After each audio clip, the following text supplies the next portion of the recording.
શિવરાત્રી ખૂબ નજીક છે. હા જુનાગઢમાં આ વખતે તો મિની કુંભ છે તે ગુજરાત સરકારે જાહેર કર્યો છે. હા તો મહાદેવને ખાલી આપણે યાદ કરીએ ને સંવાદ. શિવરાત્રી 2026 એ તો એક શિવરાત્રી છે, મહિનામાં 12 આવે અને પુરુષોત્તમ મહિનો હોય ત્યારે 13 આવે. અને એવી ગિરનારીની છાયામાં આદિ અનાદિથી શિવરાત્રીનો મેળો હાલ્યો આવે છે. અત્યારે જે માહોલ હોય તે, પણ આદિ અનાદિમાં 55 મેળા પૂરા થયા મારા શરીરને, અને 56મો શિવરાત્રીનો મેળો કરું 56.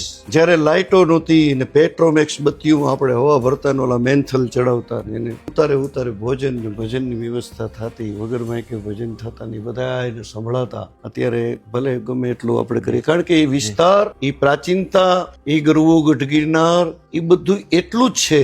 એમાં કોઈ વધારો કે ઘટાડો છે નહીં. ત્યાં પ્રકૃતિ પૂર્ણ કળાએ, પ્રકૃતિ જ પરમાત્મા છે. ત્યાં 33 કરોડ દેવતાઓ છે. પાણે પાણો દેવ, પાણે પાણો પીર, અને એ ડુંગરાઓની વચ્ચે આદિ અનાદિથી મેળો થઈ આવે છે. અને મને અતિમાં અતિ જો કોઈ જગ્યા પસંદ હોય, આખા પૂર્ણ, હું એટલા બધા દેશો ફેર્યો છું, મને અતિમાં અતિ જો કોઈ ચાર્જેબલ જગ્યા લાગે ને તો એ મને ગિરનાર ક્ષેત્ર. એ ભૂમિમાં જાવ ને એટલે મારા ભવનો થાક ઉતરી જાય. એક ભવનો નહીં, ભવનો થાક.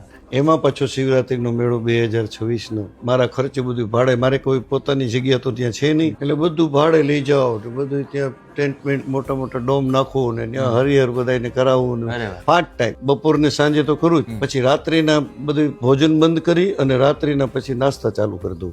ભજીયા ને ગાંઠિયા ને રવો ને શીરો ને બધા સતત રસોડું. કારણ કે તમે ફાવ શરૂઆત કીધું કે આપણી ભૂમિ છે એ ભજન અને ભોજનની ભૂમિ છે. અને એમાં ભજન, હું ભજન ગાઉં, ભોજન તો એ શિવરાત્રી પૂરતો કરાવું બસ. અને એ જેટલા ત્યાં ગિરનારી આવે, મને ક્યાં ખબર છે કયા રૂપમાં ગિરનારી આવી જાય અને મારે ત્યાં પધારી જાય એટલે ભજન સાંભળી જાય. ભજન તો સાંભળે જ, તો એ તો શિખર ઉપર બેઠે. આપની શ્રદ્ધા સંતવાણી પ્રત્યે અને મહાદેવ પ્રત્યે એ કાયમ મહાદેવ અકબંધ રાખે એવી રાજકોટની પર પ્રાર્થના, અને ખૂબ ખૂબ ધન્યવાદ. જય.